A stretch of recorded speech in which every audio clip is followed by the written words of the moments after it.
ከድህነት ታሪክ፣ ከትጋት ጉዞ፣ ከረጅም ዓመታት የትወና ስራ በኋላ እነዚህን የቱርክ ተዋናዮች ዛሬ በሚሊዮን ዶላር የሚቆጠር ሀብት አከማችተዋል።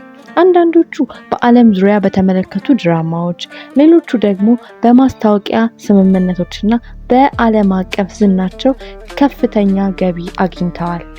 10ኛ ኢብራሂም ቼሊኮል። በድርና ማግ የታወቀው ኢብራሂም በተለየ የትወና ችሎታው የብዙሃኑን ቀልብ ስቧል። ዓመታዊ ገቢውም $2.5 ሚሊዮን ነው። 9ኛ አራስ ቡሉት። በእኛ ሰፈር ድራማ የምናውቀው አራስ ቡሉት ዓመታዊ ገቢው $3 ሚሊዮን ነው።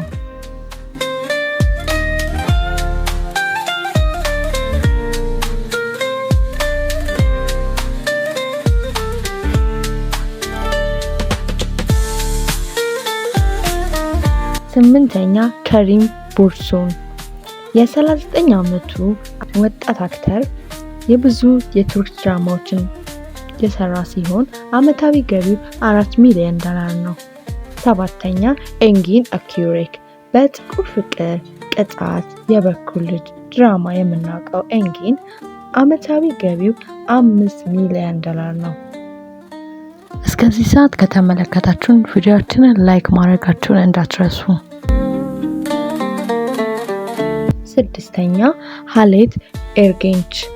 የ56 ዓመቱ ሃሌት ዘ ግሬት ሱሌይማን ወይንም ታላቁ ሱሌይማን በሚል በዓለም የታወቀው ዛሬም በከፍተኛ ክብር ይጠቀሳል። ዓመታዊ ገቢውም $5.5 ሚሊዮን ነው።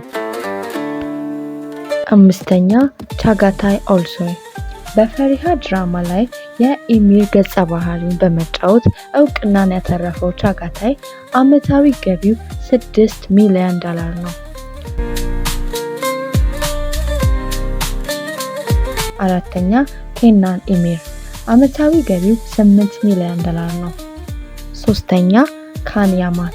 ካን ያማን ከቱርክ ባሻገር በአውሮፓ፣ ጣሊያን እጅግ ተወዳጅነትን ያተረፈ አክተር ሲሆን ዓመታዊ ገቢው $10 ሚሊዮን ነው። 2ኛ ኪቫንቺ ታትሲቱክ። በብዙዎች ዘንድ የቱርኩ ብራድ ፒት በሚል የሚታወቅ ሲሆን በኩዚጉኒ፣ ፍቅር ከበቀል ድራማዎችና በሌሎች ብቃቱን አሳይቷል። ዓመታዊ ገቢውም $15 ሚሊዮን ነው። 1ኛ ቡራክ ኦዝጂቪት። በከፍተኛ የሀብት ዝናን የተቆናጠጠው ቡራክ ዓመታዊ ገቢው ወደ $25 ሚሊዮን ይጠጋል።